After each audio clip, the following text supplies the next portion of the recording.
In 2018, I made an animation about the International Space Station. I showed all the pieces coming together, but I didn't show how it was done. These modules didn't just float together on their own, it was a lot of work. It involved mission controllers back on Earth, astronauts on board the station, and some fancy robotics. In this video, we're going to dive deep into the details to see how it worked.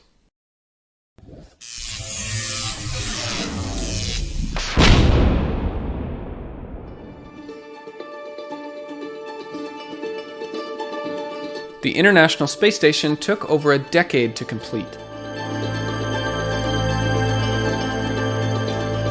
Most of the pieces that you see here were launched by the space shuttle.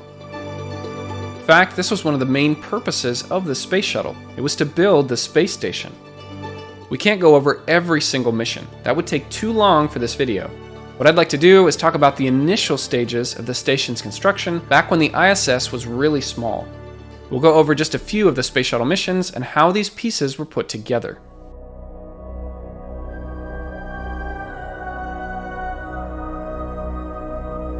We've got to remember, the station isn't just aimlessly floating in space.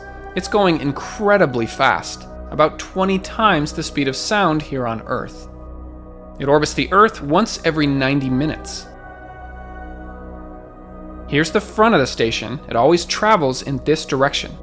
So this is forward and aft, port and starboard, and then there's zenith pointing away from the Earth and nadir pointing towards the Earth. These terms are part of the regular vocabulary of an astronaut. We'll be using them a little bit throughout this video. This is what the completed station looks like.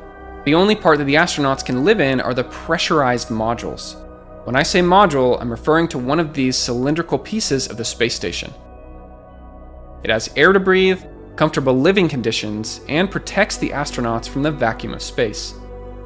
Each module has one or more berthing ports that can be connected to other parts of the station. Sometimes these are referred to as docking ports, but if we're being specific, it is a berthing port because the joining module or spacecraft must be assisted by use of a robotic arm.